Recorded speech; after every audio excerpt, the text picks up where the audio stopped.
প্রিয় দর্শক, channel I পর্দায় দেখছেন ইউসিবি টু দ্য পয়েন্ট, সাথে আছি আমি সামান্তা। দর্শক, আমরা বিভিন্ন রাজনৈতিক দলের জোট গঠনের যে সমীকরণ, সেটি নিয়ে আমাদের মনে অনেক প্রশ্ন ছিল এবং গতকাল জামায়াত সহ সমমনা ৮ দলের সাথে জোট গঠন করেছে আমাদের ছাত্রদের দল, বৈষম্য বিরোধী আন্দোলনের দল এনসিপি বা জাতীয় নাগরিক পার্টি, এবং সেই জোটে আছেন এলডিপি।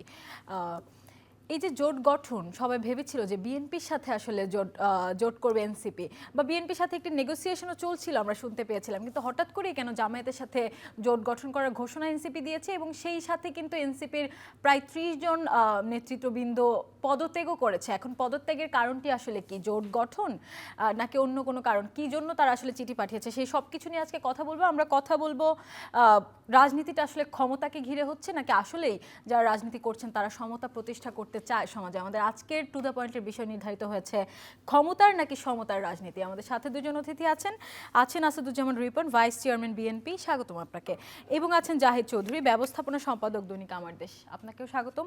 আমি আসাদুজ্জামান রিপনের কাছে শুরুতে যাব। বিএনপির সাথে অনেক কথা হচ্ছিল এনসিপির জোট গঠন নিয়ে। শুরুতেই জনগণের মনে এমন একটা ধারণাই ছিল যে বিএনপির সাথেই হয়তো আমরা শেষমেশ এনসিপিকে দেখতে পাবো। কি এমন হলো এনসিপি বিএনপিকে ছেড়ে জামাতকে পছন্দ করে? আপনি ভালো বলতে পারবেন। আমি কিভাবে বলবো? আমি তো আপনাকে প্রশ্ন করার জন্য বসেছি। আপনি, আমি তো কথাটা তুলি, কারণ হচ্ছে যে এনসিপির সাথে বিএনপির কোনো নেগোসিয়েশন হচ্ছিল কিনা, তারা কোনো প্রস্তাব দিয়েছিল কিনা, এই ব্যাপারটা আমি কিছুই জানি না। কেন জানবেন না আপনি? মহা মুশকিল। আপনি বিএনপির ভাইস চেয়ারম্যান হয়ে জানবেন না বিএনপি কি করছে? সো হোয়াট, বিএনপির ভাইস চেয়ার যদি এরকম কিছু হতো তাহলে হয়তো আমার জানার থাকতো। যেহেতু আমি জানি না, এটা নাও হতে পারে, হতেও পারে, অথবা মানে যাদের সাথে তারা আলোচনা করেছেন সেটা সেই জায়গাটার লোক আমি না, হতেই পারে, কেন হবে না? সবকিছু কি সবাইকে জানিয়ে হয়? আপনার দল কি দলের সব নেতৃত্ববৃন্দকে জানায় না কোনো না, কিছু আমি সিদ্ধান্ত আপনাকে বলি, নিলে? এটা তো একটা জাতীয় নির্বাহী কমিটির মিটিং না যে মিটিং এর মধ্যে মানে তারা এসে মানে আবেদন করবেন, তারপর আমরা সেখানে জুরিস্ট হিসেবে আমরা মতামত দেবো, তা তো না। তাহলে আপনার কাছে আমরা কোনো প্রশ্নের উত্তরও পাচ্ছি না। আপনি নমিনেশনও নিলেন না, বা নির্বাচনে আপনি না, নমিনেশন আমি নিলাম না, আপনাকে কি বলবো? নমিনেশন আপনি পেলেন না বা নিলেন না, যেটাই বললাম। নমিনেশন আমি পাই নাই সেটা বলেন। আপনি এখন কি ভদ্রতা করে কেন আপনি কি বলেন? এখন অভিমান করে না উত্তর না দিচ্ছেন না না? না, আপনি ভদ্রতা করে কেন বলছেন যে নমিনেশন আপনি নিলেন না? বলেন যে আপনাকে দিলেও না। হ্যাঁ, দিল না। হ্যাঁ, আপনি কষ্ট পেয়ে আমার প্রশ্নের উত্তর দিবেন না, তাই তো? না, কেন?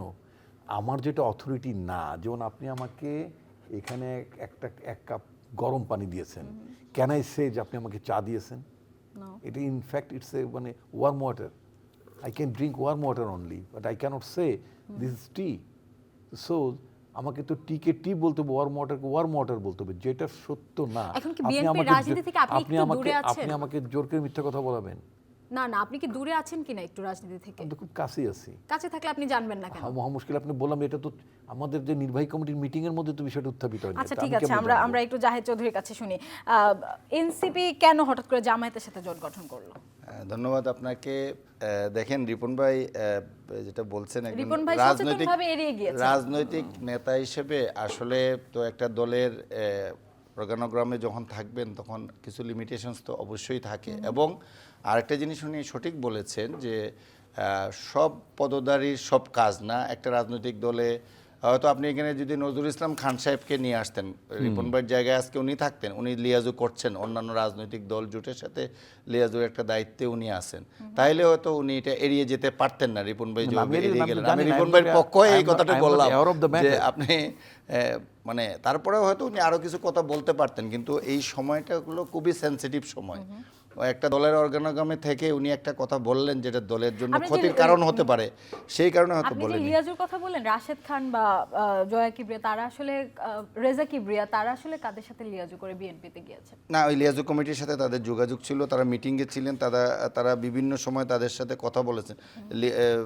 ভেরি মাচ তারা বিএনপির জোটের সাথে ছিলেন, এবং তাদের যে লিয়াজু কমিটি আমি যেটা বললাম নজরুল ইসলাম খানের নেতৃত্বাধীন যে কমিটি, ওই কমিটির সাথে বিভিন্ন সময়ে তাদের মিটিং হয়েছে। এনিওয়ে, আপনি যে প্রশ্নটি রিপন ভাইকে করেছেন এবং আমাকে করেছেন, এটা আমি বলবো একজন সাংবাদিক হিসাবে আমাদেরকে এটা অবজারভেশনে রাখতে হয়, খোঁজ খবর নিতে হয় এবং জনগণকে জানাতে হয়, এটা আমার দায়িত্বের মধ্যেই পড়ে। তো আমরা খুব কিনলি, খুব স্বাভাবিকভাবেই আমরা এটা মনিটর করছিলাম যে কি হয় না হয়। তো এই মনিটরিংয়ে যে বিষয়টি এসে দাঁড়িয়েছে যে আমি যদি আমার পত্রিকার কথা বলি, আমরা আজকে থেকে 4 দিন আগে একটা স্টোরিও করেছিলাম যে এনসিপি জামাতকে হাতে রেখে বিএনপির সাথে কথা বলছে। ওই মুহূর্তের ডেভেলপমেন্টটা এটাই ছিল, আমাদের কাছে ইনফরমেশন ছিল। তারপরের দিনই আমরা আরেকটা ডেভেলপমেন্ট দেখলাম, গতকাল এসে দেখলাম যে এনসিপির 30 জন পদত্যাগের চিঠি দিয়েছে। পদত্যাগ ঠিক না, ওনারা আপত্তি জানিয়ে, যে জামাত জুটে যাওয়ার জন্য আপত্তি জানিয়ে আহ্বায়ককে চিঠি দিয়েছেন। পদত্যাগ কিন্তু 30 জন করেননি। তো ওদের আপত্তি জানিয়েছে, সিদ্ধান্ত 214 সদস্যের 214 সদস্যের ওদের সেন্ট্রাল কমিটি যে মেম্বার, তাদের মধ্যে 30 জন আপত্তি জানিয়ে চিঠি দিয়েছেন যে জামাত জুটে না যাওয়ার পক্ষে তাদের একটা বক্তব্য আছে। আবার একটা পাল্টা আজকে আমরা দেখেছি যে 110 জন 14 জন বলেছেন, প্রথম 10 জন দেখলাম, পরে 14 জন দেখলাম, কোথাও কোথাও এটা একটা 70 জন এসে দাঁড়িয়েছে, যে ওনারা বলেছেন যে এটা কনভেনার নাহিদ ইসলামকে এবং মেম্বার সেক্রেটারি যে আক্তার হোসেনকে চিঠি দিয়েছেন যে এটা দলের স্বার্থে তারা যে সিদ্ধান্ত নেবেন আমরা এটা মেনে নিব, অনেকটা তাদের উপর দায়িত্ব দিয়েছেন। এবং প্রকাশ্যে যে বিষয়টি আসছে, এটা আপনি সবাই দেখছে, দেশবাসী জানে যে জামাতের আমির ডক্টর শফিকুর রহমান সাহেব যেটা বলেছেন প্রেস ক্লাবে, যে এনসিপির সাথে আজকে বিকেলে উনি যখন প্রেস কনফারেন্সে আসছেন তার আগেই নাহিদ ইসলামের সাথে সহ এনসিপি নেতাদের সাথে ওনাদের কথা হয়েছে, এবং উনি বলেছেন, ঘোষণা দিয়েছেন এনসিপি এবং এলডিপি এই দুইটা 8 দলীয় জুটে এসছে। উনি ওইখানে আসন সংখ্যার কথা কিছু বলেননি। বলছেন যে এনসিপি নিজেদের মধ্যে আলোচনা করবে, আলোচনা করে তারপরে তাদের সিদ্ধান্ত রাত্রে জানাবে। আমরা যখন আলোচনা করছি যে কোনো মুহূর্তে হয়তো এনসিপি এর মধ্যে বলে দিচ্ছে অথবা বলবে যে কোনো সময়, তারা বলছে সন্ধ্যার পর তারা এটা জানাবে ব্রিফিং করে তাদের অবস্থানটা। বাট তারা যে জোটে যাচ্ছে, এবং উনি বলছেন যে নির্বাচনী সমঝোতা, এনসিপি এটাকে নির্বাচনী সমঝোতা বলতে রাজি। এই জন্য জামাত ও আমির বলছেন যে তারা একটা নির্বাচনী সমঝোতায় পৌঁছেছেন। 8 দল আরও 2টা দলের সাথে নির্বাচনী সমঝোতায় পৌঁছেছেন। এখন আমার ইনফরমেশন কতটুকু ঠিক, ওনারা কি বলছেন আমি জানি না। তারপরে আমরা এই অনুষ্ঠানে আসার আগ পর্যন্ত আমি যতটুকু জানি যে গত রাত্রেই তাদের সাথে একটা প্রাথমিক আলোচনা হয়ে গেছে, এনসিপিকে জামাত 30টি আসন ছেড়ে দিচ্ছে, এবং কর্নেল অলি আহমদের এলডিপিকে তারা 6টি আসন ছেড়ে দিচ্ছে। এই ইনফরমেশনটুকু আমি আমার সোর্সে পেয়েছি, এইটুকু শুধু আমি বলতে পারি। তখন তারা অফিসিয়ালি বলবেন। আর জামাত আমির যেটা বলেছেন যে আমাদের কিছুটা এখনও ডিসপিউট রয়ে গেছে, সেইটা আমরা এখন নমিনেশন পেপার সবাই সাবমিট করে দিবে। আপনি জানেন যে আগামীকালকে নমিনেশন পেপার সাবমিটের লাস্ট ডেট 29শে ডিসেম্বর, এবং উইথড্রর লাস্ট ডেট কিন্তু 20শে জানুয়ারি। সো পলিটিক্যাল পার্টিগুলোর হাতে কিন্তু 20শে জানুয়ারি পর্যন্ত নেগোসিয়েশনের একটা সময় আছে। এটা কিন্তু নির্বাচনী প্রক্রিয়াটা আমাদের ক্লিয়ার করতে হবে। তো উনি বলছেন অল্প কিছু ওনাদের মধ্যে বিরোধ রয়ে গেছে আসন ভাগাভাগির বিষয়টা নিয়ে বলতে গিয়ে উনি বলছেন। তো এনসিপির আমরা যতটুকু জেনেছি যে তারা 30টি আসন এনসিপিকে তারা ছেড়ে দিবে। এখনো তাহলে আসলে পরিবর্তনের সুযোগ আছে। 30টি আসন তারা এনসিপিকে ছেড়ে দিচ্ছে। তো এই 6টা 30টার কথা বললাম, এর বাইরে যেটা হাত পাকা, এই চরমনাইয়ের পীরের দলকে তারা ওই রকমই, তারা যদিও 150 আসন দাবি করেছিল, 120টি আসন দাবি করেছিল, এখন যেটা শোনা যাচ্ছে যে হয়তো 30-35টি আসন দিয়ে তারা একটা নেগোসিয়েশনের দিকে যাচ্ছে জামাতে ইসলামী। এইটুকু হইলো যতটুকু আমরা জানতে পেরেছি। আরেকটা কথা বলে আমি শেষ করতে চাই, যেটা এমনও কথা শোনা গেছে যে এনসিপি অবশ্যই বিএনপির সাথে জোটবদ্ধ কিংবা সমঝোতার আসন ভাগাভাগি নিয়ে সমঝোতার নির্বাচনে যেতে চেয়েছিল, এবং এমনও কথা শোনা যায় যে বিএনপি হয়তো যদি 15টি আসনও শেষ মুহূর্তে ছেড়ে দিত এনসিপিকে, হয়তো বা তারা বিএনপি জুটেই হয়তো থাকতো। এইরকম কথাও কিন্তু শোনা গেছে। এখন এটা এনসিপির নেতারাই ভালো বলতে পারবেন আর বিএনপির নেতারাই ভালো বলতে পারবেন। আমরা একটু আসাদুজ্জামান রিপন, এখন তো আপনি শুনলেন আমাদের জাহিদ চৌধুরী যেটি বললেন, এবং আমিও যা বলছিলাম পরিষ্কার তো এখন না, পরিষ্কার করেন। এটা উনি এক সাংবাদিক, ওনার একটা সোর্স। আমি তো আগেই বলেছি যে since I was not in the board, আমি যেটা বোর্ডে নাই, ওই যে উনি আরও ক্লিয়ার করছেন যে আমাদের পার্টিতে একটা লিয়াজোগ কমিটি থাকে রাজনৈতিক দলগুলোর নেতাদের সাথে, সেগুলো সাধারণত স্ট্যান্ডিং কমিটির মেম্বার তিনি হেড করেন। Certainly I was not in that committee. আমি যেহেতু কমিটির মধ্যে ছিলাম না, শুধু আমার তো সবকিছু জানার কথা না। না না, এখন আপনাকে আর ভেতরের কিছু প্রশ্ন করছি না, আপনার কাছে কি বাইরের মনে হচ্ছে কথাই যে বাইরের কথাই বলছি, আপনার কাছে আসলে কি মনে হচ্ছে যে এই যে জামায়াতের সাথে এনসিপি জোট গঠন করলো, এটি আসলে বিএনপির একটি বড় প্রতিপক্ষ দল হিসেবে কি জামায়াত দাঁড়িয়ে গেল, বা বিএনপির উপর এটা নির্বাচনে কি প্রভাব তা আমি পড়বে? মনে করি যে প্রতিটি রাজনৈতিক দলের নিজস্ব একটা চয়েস থাকে। এনসিপি তার চয়েস অনুযায়ী সার্টেনলি তারা জামাতকে বেছে নিতেই পারে, জামাতের একটা চয়েস থাকতে পারে, তাদের মিত্র হিসেবে এনসিপিকে বেছে নিতে পারে।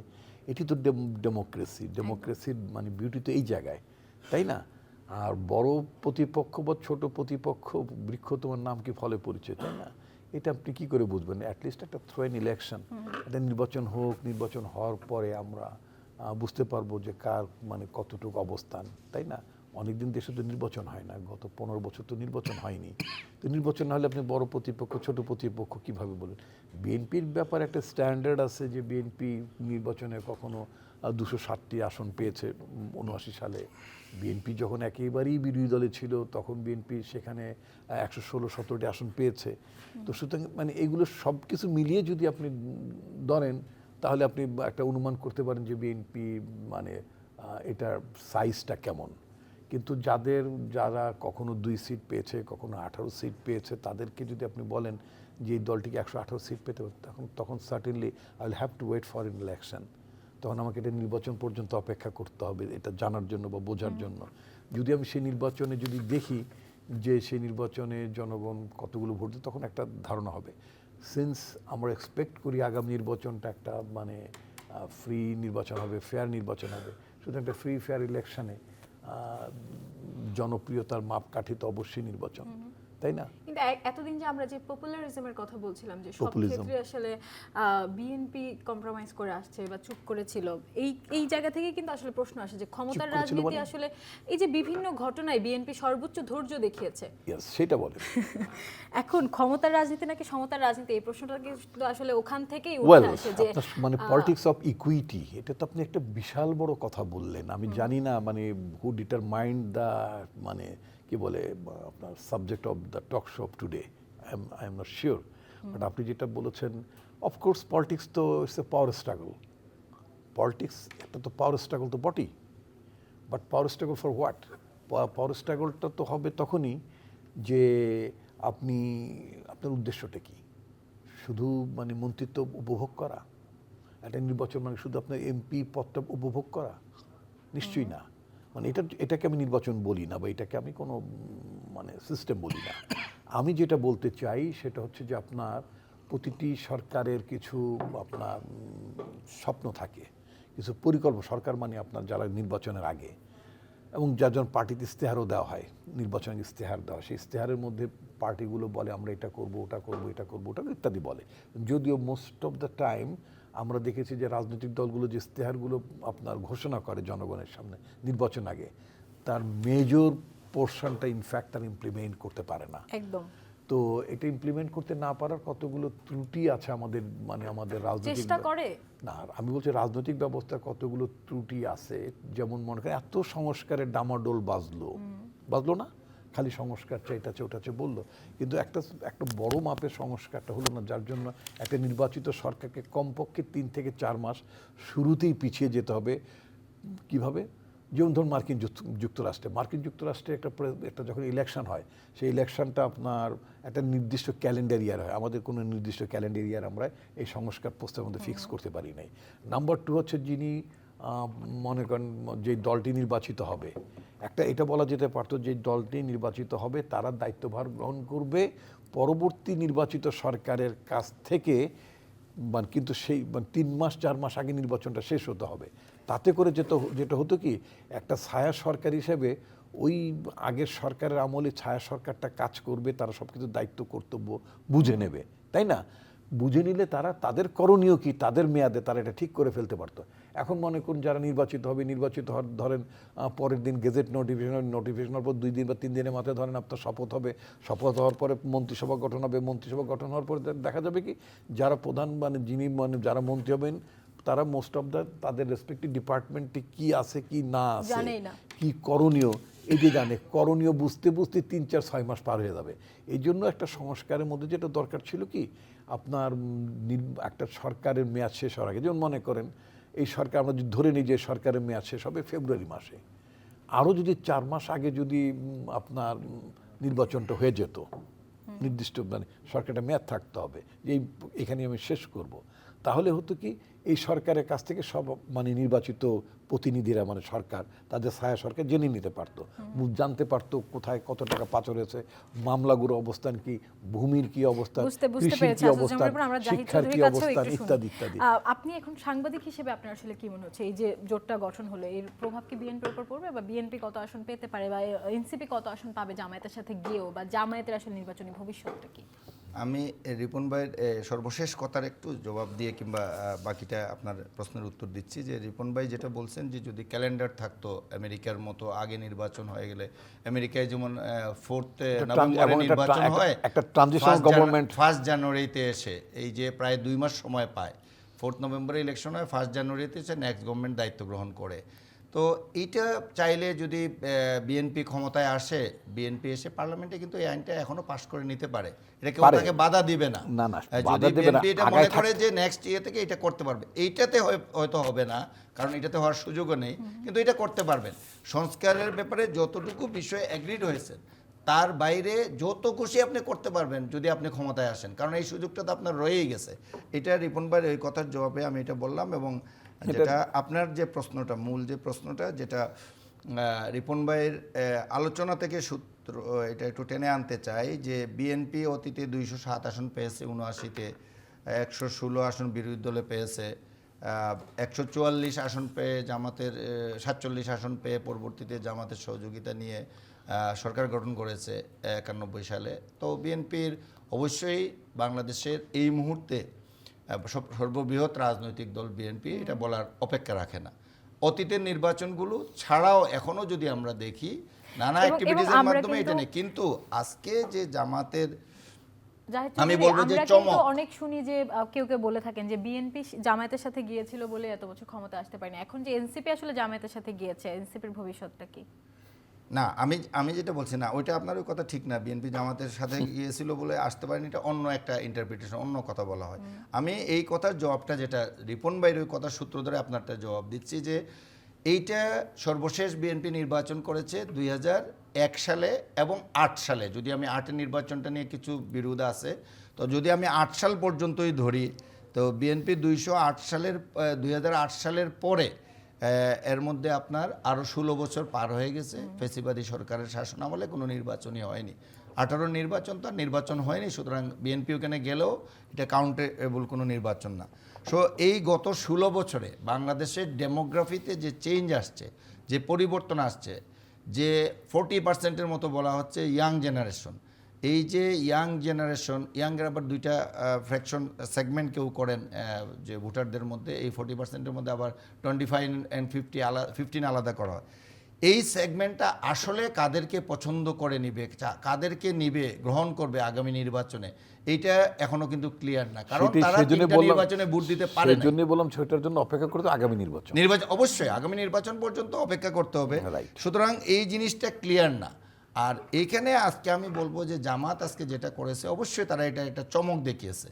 এনসিপি জুলাই গণঅভ্যুত্থানের মাধ্যমে গঠিত একটি রাজনৈতিক সংগঠন, তরুণদের একটি রাজনৈতিক দল, বিশেষ করে ছাত্রদের একটি রাজনৈতিক তরুণদের মানে ছাত্রদের একাংশের একটি দল, একাংশ নেত্রী, অবশ্যই একাংশ। এখানে ছাত্রদল, ছাত্র শিবিরকে আন্ডারমাইন করার কোনো সুযোগ নেই, একাংশ একটা রাজনৈতিক দল। কিন্তু তারা লিড দিছে, যে ফিগারগুলো ওইখানে আছে, ফেজগুলো আছে, তারা এই ফিগার এবং ফেজে তারা জুলাই গণঅভ্যুত্থানে চূড়ান্ত পর্বে এসে লিড দিয়েছে। আমি এই কথাই বলতে চাচ্ছি। তো তারা হয়তো আসনের দিক থেকে এনসিপি ছেড়ে দিয়েছে ইতিমধ্যেই। জি, না আমি আপনার এটা শেষ করতে যাচ্ছি এই কথাটা বলে, যে দেখেন এইখানে তারা নির্বাচন করে এককভাবে কখনো তারা বলে নাই যে আমরা অ্যাটলিস্ট 10 আসনে জিতবো।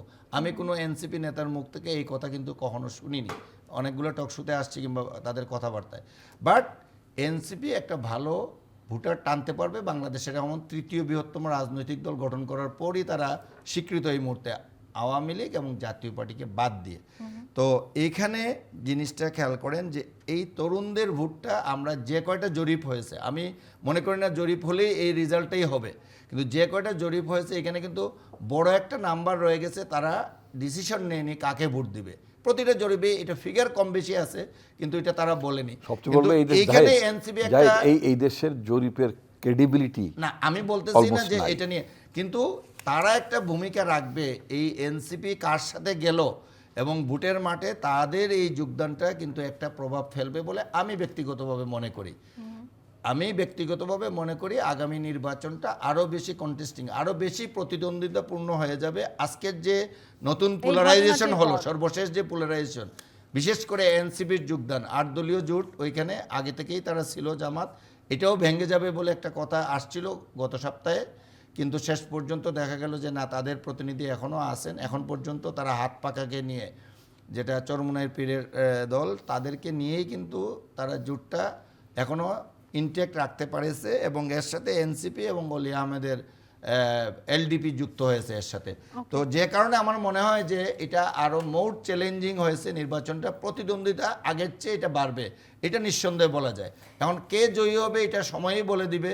এখনো আমি মনে করি যে এখনো যে অবস্থা আছে অবশ্যই দৃশ্যমান হচ্ছে যে আগামী নির্বাচনে বিএনপির অবস্থান অবশ্যই ভালো, কিন্তু নির্বাচন আগের চেয়ে বেশি প্রতিদ্বন্দ্বিতাপূর্ণ হবে এবং চূড়ান্ত পর্যায়ে কি ফলাফল হয় এটা জানার জন্য আমাদের নির্বাচন পর্যন্ত অপেক্ষাই করতে হবে। আসাদুজ্জামান রিপন, এখন আপনার কাছে কি মনে হচ্ছে, প্রতিদ্বন্দ্বিতা বাড়বে নাকি কেউ কেউ জামানত হারাবে? জামানত তো হারাবে তো বলার অপেক্ষা রাখে না। এটা কারা? আচ্ছা, সেটা ভোট হতে হবে, তো আমি ভোটের আগে ভোটের আগে যদি আমরা কিছুই বলতে না পারি, আমরা আসলে টক শোতে কি আলোচনা বলেন করব তো, বলেন? ভোটের আগে যদি আপনি বলেন এটা কি সমীচীন হবে? নিশ্চয়ই সমীচীন হবে না। আর সবচেয়ে বিষয়টা হচ্ছে কি, এটা আমি তো মনে করেন আমি এমন কোনো কথা বলা উচিত হবে না যে কথাটা ভোটে তার একটা ইনফ্লুয়েন্স পড়বে, কারণ সেটাও ঠিক হবে না না। আমরা একটি ধারণা নিতে চাই, কারণ জনমনে তো প্রশ্ন আছে। শোনে, এটা হচ্ছে যার জনভিত্তি নাই, প্রার্থী তিনি যার সাথে, উনি বলেছেন যে মানে আরো দুটো দল যোগদান করেছে। আসলে কি আপনি মানে যতগুলো শূন্য যোগ করেন, শূন্য যোগ করলে আপনি 10-এর পরে শূন্য যোগ করলে একটা তত্ত্ব আছে, 10-এর পরে শূন্য যোগ করলে 100 হয়। আর রিপন ভাই, আসলে যদি আপনারা তাদেরকে শূন্য বলেই মূল্যায়ন করে থাকেন তা বলি না, তাইলে আমি বলবো যে এটা আপনারা ভুল করছেন, বিএনপি এটা ভুল করছে। না, আমি তা বলছি না। জি, আমি তা বলছি না। সংখ্যা দুটো সংখ্যা বেড়েছে। আগে 8টা দল ছিল, তাদের মধ্যে দুটো সংখ্যা বেড়েছে, এতে কোনো সন্দেহ নেই। কিন্তু সংখ্যা দুটোর যে সামগ্রিকভাবে দেশব্যাপী তাদের উপস্থিতি বা তাদের কর্মপরিধি বা তাদের প্রভাব, রাজনীতিতে একটা প্রভাবের বিষয়, তাই না?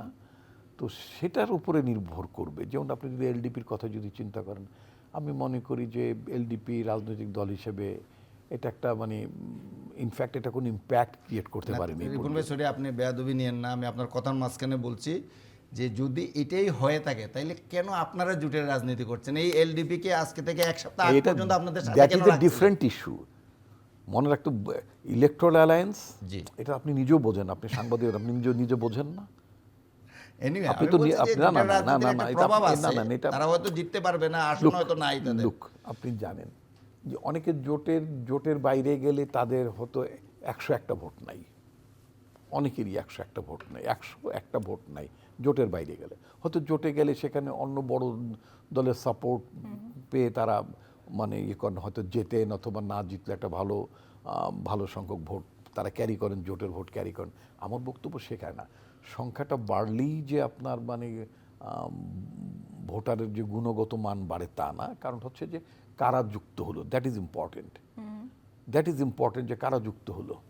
তো সেই যুক্ত হওয়ার পেছনে যদি আপনার কোনো বড় কোনো দল না থাকে, আমি ইসলামী পার্টিসগুলো, পার্টিকুলার আপনার চরমোনাই পার্টি বলেন অথবা মামুনুল হক সাহেবের পার্টি বলেন, তারা ব্যক্তিগত হিসাবে কেউ নিঃসন্দেহে আপনার ইনফ্লুয়েন্সিয়াল তাদের রেসপেক্টিভ এরিয়াতে।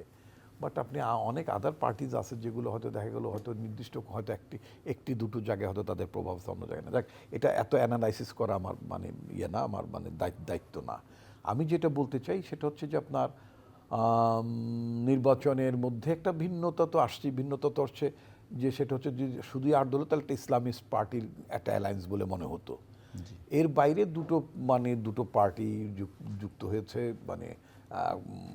এলডিপির বর্তমান যে ফ্যাকশনটা যেটা আছে, সে ফ্যাকশনটার সারা দেশব্যাপী এটার কোনো পরিধি ইনফ্যাক্ট নাই, একেবারেই নাই। তো এটা হয়তো 1-2 জন প্রার্থী কেন্দ্রিক। তারপর তাদের সেক্রেটারি বোধহয় দল ত্যাগ করেছে বোধহয়। আপনাদের দলে আমি সেটা আমি পুরোপুরি জানি না। না, আনুষ্ঠানিকভাবে যোগ দিয়েছেন, ফরমালি যোগ দিয়েছেন। এটা আচ্ছা ঠিক আছে, হয়তো রেদওয়ান সাহেব, রাইট। তো তো তারপরে দলটা একটু বেহাল অবস্থার মধ্যে। তারপরে ছাত্রদের যে মানে ছাত্রদের একাংশের যে দলটি, তারা সেখানে যোগদান করার ব্যাপারে তাদের যারা নেতৃবর্গ আছে, আমি নাম্বার দিয়ে বলতে চাই না, ইস্যুতে বলতে চাই, হয়তো 30 জনই হয়তো বিষয়টাকে তাদের রিসেন্টমেন্ট আছে অ্যাবাউট জয়নিং জামাতে যোগদান করার পরে বা জামাতের সাথে অ্যালায়েন্স করার পরে তাদের দলের নেতাকর্মীদের একটি অংশের আপনার কি বলে ডিসেন্ডিং অপিনিয়ন তো থাকতেই পারে যে কোনো পরিস্থিতিতে। জাহিদ চৌধুরী, সামনের সারিতে যারা ছিল তারা অনেকেই পদত্যাগ করেছে। আপনার কাছে আসলে কি মনে হয়, এই কারণটি কি? এনসিপি শুধুমাত্র জামাতের সাথে জোট গঠন করেছে, এই জন্য তারা এই সিদ্ধান্ত নিয়েছে? সেটা এখন তো কোনো নারী নেতৃত্ব আমরা সেটা তো দেখতে পাচ্ছি ভিন্ন না তেমন আলোচনা, ভাবে। সেটা তো ভিন্ন আলোচনা। আমি যেটা বলবো যে এইটা তো তাদের এনসিপিতে দেখেন, এনসিপির সমালোচনা করলে আমি যে সমালোচনাটা করতে হয় প্রথমে, যে তাদের ম্যানিফেস্টোটা, তাদের দলীয়, তারা কিসের উপর ভিত্তি করে এই দলটা গঠন করছেন, তাদের নীতি আদর্শ কি হবে। তারা একটা শুধু ঘোষণা দিয়েছিল, কত দফা জানি, 24 দফা, 24 দফার একটা ঘোষণা তারা দিয়েছিল। তো এটা নির্বাচনী ইশতেহার, নির্বাচনী ম্যানিফেস্টো, নাকি এটাই তাদের ঘোষণাপত্র, সেটাও কিন্তু ক্লিয়ার না। তো তাদের গঠনতন্ত্র এখন পর্যন্ত নাই, এখন পর্যন্ত আহ্বায়ক কমিটি। সো এনসিপির পলিটিক্সটা তারা এখনো ক্লিয়ার করতে পারে নাই। সেটা নিয়ে আমরা কথা বলতে চাই। এখন তো নারী নেত্রী নেই এনসিপিতে, তাহলে কি হবে? এখন জামায়াত আর এনসিপি কি নারী ছাড়াই রাজনীতি করবে? তাসনুবা জাবিন, না, জামাতে তো আছে নারী নেত্রী নেই, এটা বলার কোনো কারণ নাই। যারা একদম সামনের সারিতে ছিল তারাই পদত্যাগ করেছে। সামনের সারিতে আমি আপনাকে বলি, তারা নোট অফ ডিসেন্ট, মানে নোট অফ ডিসেন্ট না, তারা একটা পিটিশন দিয়েছেন তাদের কনভেনারের সাথে যে তারা জামাতের সাথে যাওয়ার বিপক্ষে। তার মধ্যে 6 জন নারী নেত্রী এটা লিড দিচ্ছিলেন। এর মধ্যে যারা এবং জাবিন, গত রাত্রে যারা পদত্যাগ করেছে, আজকে জাবিন পদত্যাগ করেছে দল থেকে, কিন্তু সামান্তা পদত্যাগ করেনি, কিংবা আরও যারা আছে তারাও কিন্তু পদত্যাগ করেননি। যেমন ডাক্তার, নামটা আমি ভুলে গেলাম, উনি কিন্তু প্রার্থী, উনি কিন্তু পদত্যাগ করেননি। তো আরও এই 6 জনের মধ্যে কিন্তু 2 জন রিজাইন দিয়েছেন, 4 জন কিন্তু রিজাইন দেননি দল থেকে। সুতরাং এনসিপি নারী নেত্রী শূন্য হয়ে গেল, এটা বলার কারণ নেই। তবে তাদের মধ্যে ডিফারেন্স অফ অপিনিয়নটা অনেক বেশি, এটা তো বুঝেই গেছে। যে কারণ অনেকেই চাচ্ছিলেন বিএনপির সাথে যেতে, আরেক দল চাচ্ছিলেন জামাতের সাথে যেতে, অনেকে বাম দলের সাথে যেতে। সকল ডিজিটাল প্ল্যাটফর্মে, চ্যানেলের ইউটিউব, ফেসবুক সহ সবকিছুতে আপনারা আমাদের সাথে থাকতে পারেন। তো এইটাই আমি যেটা বলছিলাম, যে তাদের মধ্যে ডিফারেন্স অফ অপিনিয়নটা বেশি। আর তরুণ সমাজ যারা, তাদের টকবগে রক্ত, তারা একটা আন্দোলনের নেতৃত্ব দিয়ে এখন অনেক পাওয়ারফুল। তো রাজনীতিতে একটা পরিণত ম্যাচুরিটি যেটাকে বলে, এটা আসতে গেলে তার একটা সময় লাগবে। আপনারা যে এই কথাটা সকলেই বলেন সময় লাগবে, তাহলে ওই যে বাচ্চাদের দল বললে তারা খুব মাইন্ড করে। ম্যাচুরিটি ছাড়া দেশটা চালাবে কিভাবে? তো ম্যাচুরিটি তো আসবে, আপনি এখনই ক্ষমতায় যাওয়ার চিন্তা করলে তো আপনাকে হবে না। এই জন্য তো এই এনসিপির মধ্যে একটা দল, একটা শক্ত অবস্থান ছিল যে ইন্ডিভিজুয়ালি নির্বাচন করা। এখনও কিন্তু তাদেরকে শাপলাকলি নিয়েই নির্বাচন করতে হবে। যে 30টি আসন জামাত ছেড়ে দিবে বলে বলা হচ্ছে, এইবারের আইন অনুযায়ী, আরপি অনুযায়ী কিন্তু তাদেরকে শাপলাকলি নিয়ে নির্বাচন করতে হবে। তারা কিন্তু দাঁড়িপাল্লা নিয়ে নির্বাচন করবে না। এবং তারা বলছে এটা সমঝোতা, তারা বলছে আমরা জোটে যোগ দিইনি, আমরা জামাতের সাথে একটা নির্বাচনী সমঝোতায় এসছি, আমাদের আসনগুলো তারা প্রার্থী দিবে না, তাদের আসলে আমরা প্রার্থী দিব না। হয়তো এটা আরও কিছু ডিটেলস জানলে আমরা পরে জানতে পারবো। কিন্তু ম্যাচুরিটির কথাটা এই কারণে বলছি যে দেখেন, আপনি হুট করে একদল বলছে আমরা বিএনপির সাথে যাওয়ার জন্য উদ্গ্রীব ছিল, আরেক দল জামাতের সাথে, আরেকজন বলা হচ্ছে যে তারা বাম গণনা থেকে আসছে তাদের সাথে। সুতরাং বিভিন্ন জায়গার তারা একটা লিবারেল ডেমোক্রেটিক পার্টি হিসাবেই কিন্তু আত্মপ্রকাশ করছিল। তাদের কিন্তু যতটুকু তারা বলেছিল যে তারা লিবডেম হিসাবে, তো লিবডেম তো এখন বিএনপিও দাবি করে যে আমরা লিবডেম হিসাবে আছি, ইয়েও দাবি করে, তারা ইসলামী দল দাবি করে, লিবডেম দাবি করে না।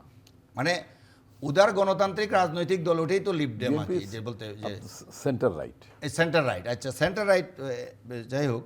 তো এখন যে জিনিসটা এসে দাঁড়িয়েছে যে এনসিপির এটা করতে সময় লাগবে, তারা এই দলকে গুছাতে তাদের আরো অনেক সময় নিতে হবে। আর সবার সময় লাগে, আপনি তো খুব কনফিডেন্ট যে জামায়াত এখন একটা বড় জোটের মধ্যে আসলে প্রবেশ করেছে, অবশ্যই বিএনপির জন্য এটা আসলে তরুণদের এই সংখ্যায়, আপনার কেন মনে হচ্ছে? না এনসিপির যে তরুণরা এনসিপির সাথে আছে, যারা তাদের সাথেই তো তাদের উঠা বসা চলাফেরা, যারা সমন্বয়কারী ছিল একটা বড় অংশের সাথে। আমি বলছি না যে এই জুলাই আন্দোলনে ছাত্র নেতৃত্বের, যেমন রিপন ভাই বলেছেন এখানে ছাত্রদল ছিল, ছাত্র শিবির ছিল, তারা বাদ দিয়ে তাদেরকে বাদ দিয়েও তারা সরাসরি কোনো রাজনৈতিক দল করতো না, তাদের একটা বড় অংশ কিন্তু এনসিপির সাথেই আছে। তো এনসিপির সাথে আছে, তাদেরকে জুলাই আন্দোলনের প্রতিনিধিত্বকারী রাজনৈতিক দল হিসেবে তাদেরকে আলাদা করে, ওই দুই দল তো আগে থেকেই ছিল, তাদেরকে চিহ্নিত করা হয়। সুতরাং তাদের একটা ইনফ্লুয়েন্স, মানুষজন তাদের প্রতি সিম্প্যাথাইজ আছে, ওই আন্দোলনে যারা শরিক হয়েছিল তাদের একটা সিম্পেথি আছে যে তরুণদের প্রতি নতুন নেতৃত্ব আসুক। হ্যাঁ, তাদের এইটা থেকে আমি বলছি জামাত একটা অ্যাডভান্টেজ এখন পাবে। জামায়াতের সাথে যখন এনসিপি জোট গঠন করেছে, আমরা সামাজিক যোগাযোগ মাধ্যমে অনেকের ওপিনিয়ন এমন দেখতে পাচ্ছি যে যারা আগে এনসিপি কে ভোট দেবে ভেবেছিলেন তারা এখন এনসিপি কে ভোটটি দেবে না। খুব স্বাভাবিকভাবে আমি যেটা বলছি যে তারা সিদ্ধান্ত আগেই যারা মানে আমি আবার বললাম অনেক ভোট যুক্তও হবে। অনেকগুলা জরিপের ক্ষেত্রে আমি যেটা বললাম যে দেখা গেছে অনেক লোক এখনো সিদ্ধান্ত নেয়নি কাকে ভোট দিবে। তো এইটার মধ্যে আবার একটা আজকের এই সিদ্ধান্তের পরে এটা হবে যে যারা এনসিপির মধ্যেই তো আছে, দলের মধ্যেই তো এরকম তাদের তিনটা অপিনিয়ন আমি বললাম যে এক দল বিএনপির সাথে যাওয়ার পক্ষে ছিল, এক দল এর সাথে, এক দল ইন্ডিভিজুয়ালি ভোট করার পক্ষে ছিল। তো অনেকেই জামাতকে যারা পছন্দ করে না, তাদের একটা বিরাট সংখ্যক এইরকম নিউট্রাল ভোটার আছে যারা কোনো দলের সাথে সম্পৃক্ত নয়, নির্বাচন আসলে একটা দলকে তারা ভোট দেয়। তো তারা খুব স্বাভাবিকভাবেই তার বিরুদ্ধে, তারা আপনি যেটা ফেসবুকের কথা বলছেন, তারা তো এখন আর এনসিপির প্রার্থীদেরকে ভোট দিবে না, ওই কারণে যেহেতু তুমি জামাতের সাথে গেছো। একইভাবে বিএনপির সাথে গেলে হয়তো যারা জামাত সমর্থক আছে তাদের এই দল তখন আবার ফেসবুকে বলতো যে আমরা ওদেরকে ভোট দিব না। এইটা চলবেই, এটা চলবেই। মানে এখন আপনি প্রশ্নটা করতে পারেন না, আপনি কি বলতেন এনসিপির মধ্যে এত গুপ্ত পার্টি, মানে গুপ্ত সদস্য বেশি, যে যারা কেউ বিএনপিতে যারা গেলে না করবে বা জামাতে, মানে এটা কি কেউ বিএনপি মাইন্ডেড, কেউ জামাত মাইন্ডেড, তাদের আমি মাইন্ডেড তো বলছি এটা সময়, এটাই তো আমি বললাম, এই সেটাই প্রশ্নটাই তো আমি সময় বললাম যে লাগবে। তাদের একটা সেই সক্রিয় রাজনৈতিক যে অবস্থানটা তৈরি করতে অবস্থাটা সেটা সময় লাগবে। দাঁড়াতে। তারা একটা সক্রিয় অবস্থানটা তৈরি করতে, নিজেদের সক্রিয়তা প্রতিষ্ঠার জন্য তাদের সময় নিতে হবে। তারা ধন্যবাদ এখনই জাহিদ ক্ষমতায় চৌধুরী। যাওয়ার আমরা একটু চিন্তা আসাদুজ্জামান করতে পারবে না। রিপনের কাছে শুনি। হাদি হত্যার বিচার এখনো সম্পন্ন হয়নি এবং এই শীতের মধ্যে আমরা দেখতে পাচ্ছি যে অনেক অনেক মানুষ সেই বিচারের দাবিতে রাস্তায় গিয়ে আন্দোলন করছে। এর আসলে প্রভাবটা দেশের রাজনীতিতে কি পড়বে বা নির্বাচনের উপর কোনো প্রভাব পড়বে কিনা? নির্বাচনের উপরে, মানুষ তো নির্বাচন চায়, নির্বাচনের উপর প্রভাব পড়বে কেন?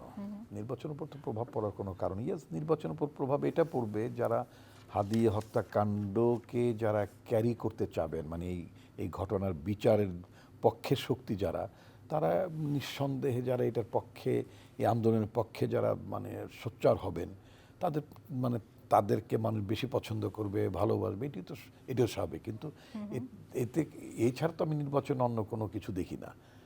আদারওয়াইজ যদি শোনেন, বাংলাদেশে তো আপনার নির্বাচনটাকে ভণ্ডুল করার জন্য, এটাকে বাধাগ্রস্ত করা বলেন, বা এটার জন্য তো নানান মানে পক্ষ শক্তি আছেই। এবং যারা মনে করবেন যে এখনও তাদের পুরোটা গুছিয়ে নেওয়া সম্ভব হয়নি, আর একটু সময় পেলে গুছানো যাবে, একটু গুছানো যায়, তখন তারা নানান অজুহাতে, হয়তো কেউ বলবে এই নির্বাচন কমিশন নিরপেক্ষভাবে কাজ করছে না, কেউ বলবে নির্বাচনের মাঠটা এখন এবড়ো থেবড়ো আছে, এটা সমান্তরাল নাই, নানান ধরনের অজুহাতে বলবো, অতএব এইভাবে এইটা করতে ওটা করতে, নানান দফা দাবি এটা ওটা তুলে আছে। তো মানে সমস্যা যে নাই তা না, সমস্যা তো আছেই।